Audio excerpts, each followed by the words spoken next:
જો તમે છેલ્લા થોડા સમયથી સમાચાર જોયા હશે તો તમને ખ્યાલ જ હશે કે પશ્ચિમ બંગાળ અને આસામના સરહદી વિસ્તારોમાં ગેરકાયદેસર ઘૂસણખોરોને ઓળખીને બહાર કાઢવાની પ્રક્રિયા એકદમ તેજ છે. સેન્ટ્રલ એજન્સીઓ અને સ્થાનિક સુરક્ષા દળો હાલ એક્શન મોડમાં છે. આ કોઈ અચાનક આવેલો બદલાવ નથી. જરા યાદ કરો આપણું ગુજરાત. દ્વારકા અને સોમનાથના દરિયાકાંઠાના વિસ્તારોમાં જે રીતે ગેરકાયદેસર દબાણો તોડી પાડવાની અને શંકાસ્પદ વસાહતોને હટાવવાની મેગા ડ્રાઈવ ચાલી હતી તે તમે જોઈ જ હશે. અમદાવાદનું ચંડોળા તળાવ હોય કે રાજકોટનું જંગલેશ્વર, જ્યાં જ્યાં પણ ડેમોગ્રાફિક સંતુલન બગાડવાનો પ્રયાસ થયા ત્યાં પ્રશાસને બુલડોઝર ફેરવીને કડક એક્શન લીધા છે.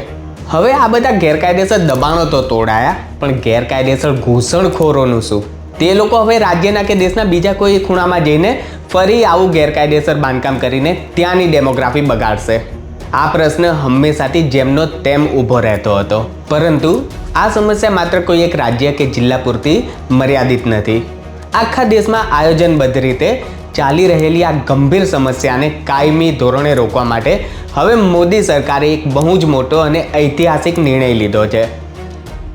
હા મિત્રો, ગૃહમંત્રી અમિત શાહે સોશિયલ મીડિયા પ્લેટફોર્મ એક્સ પર સત્તાવાર જાહેરાત કરીને જણાવ્યું છે કે કેન્દ્ર સરકારે દેશભરમાં થઈ રહેલા અનનેચરલ ડેમોગ્રાફિક ચેન્જ એટલે કે અકુદરતી વસ્તી વિષયક ફેરફારોની તપાસ કરવા માટે એક અત્યંત શક્તિશાળી હાઈ લેવલ કમિટીની રચના કરી દીધી છે.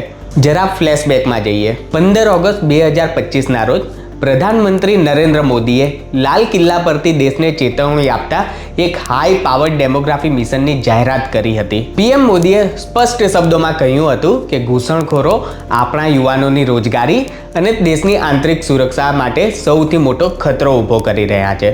देश की डेमोग्राफी को बदला जा रहा है, एक नए संकट के बीज बोए जा रहे हैं.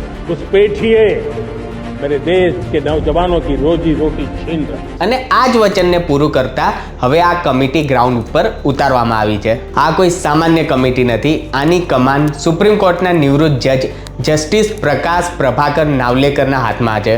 તેમની સાથે દેશના સેશન્સ કમિશન, ઉત્તર પ્રદેશના પૂર્વ મુખ્ય સચિવ, BPRNDના પૂર્વ ચીફ અને PM ઇકોનોમિકલ એડવાઇઝરી કાઉન્સિલના સભ્ય જેવા દિગ્ગજ એક્સપર્ટ પણ આ પેનલનો ભાગ છે. આ હાઈ લેવલ પેનલ ભારતમાં ગેરકાયદેસર ઘૂસણખોરો અને અકુદરતી વસાહતોના કારણે વસ્તી માળખામાં જે બદલાવ આવ્યા છે તેનું વૈજ્ઞાનિક આકલન કરશે. કયા ધાર્મિક અને સામાજિક સમુદાયોની વસ્તીમાં અચાનક અસાધારણ ઉછાળો આવ્યો છે તેનું વિશ્લેષણ કરવામાં આવશે અને દેશની સુરક્ષાને ધ્યાનમાં રાખીને એક કડક સમયબદ્ધ કાનૂની અને વહીવટી રોડમેપ તૈયાર કરવામાં આવશે. હવે તમારામાંથી ઘણા મિત્રોને પ્રશ્ન થશે કે લિંકનભાઈ, વસ્તીમાં ફેરફાર થવો એ તો સામાન્ય પ્રક્રિયા છે ને, તો પછી આ અનનેચરલ શબ્દ કેમ વાપરવામાં આવ્યો? તો તમને જણાવી દઉં કે આ બંને વચ્ચેનો તફાવત બહુ મોટો છે જે આપણે સમજવો જ પડશે. નેચરલ ડેમોગ્રાફી ચેન્જ આ એક ઓર્ગેનિક અને ધીમી પ્રક્રિયા છે. કોઈ વિસ્તારમાં જન્મદર, મૃત્યુદર અથવા તો શિક્ષણ અથવા રોજગારના કારણે લોકો એક રાજ્યમાંથી બીજા રાજ્યમાં સ્થળાંતરિત થાય છે. આમાં દાયકાઓ અથવા તો સદીઓ નીકળી જાય છે અને આનાથી દેશના બંધારણીય માળખાને કોઈ નુકસાન થતું નથી. અનનેચરલ ડેમોગ્રાફિક ચેન્જ આ એક આયોજનબદ્ધ અને કૃત્રિમ પ્રક્રિયા છે. આમાં સરહદ પારથી ગેરકાયદેસર રીતે વસ્તી ઘૂસી આવે છે. રાતોરાત નકલી દસ્તાવેજો બનાવીને સ્થાનિક વસાહતો ઊભી કરી લે છે અથવા તો કોઈ ચોક્કસ એજન્ડા હેઠળ ટાર્ગેટેડ વિસ્તારોમાં જમીનો ખરીદીને ડેમોગ્રાફિક બેલેન્સ બગાડવામાં આવે છે. ગૃહમંત્રી અમિત શાહે બહુ સાચું કીધું છે કે આ અકુદરતી ફેરફાર માત્ર આંકડાની રમત નથી.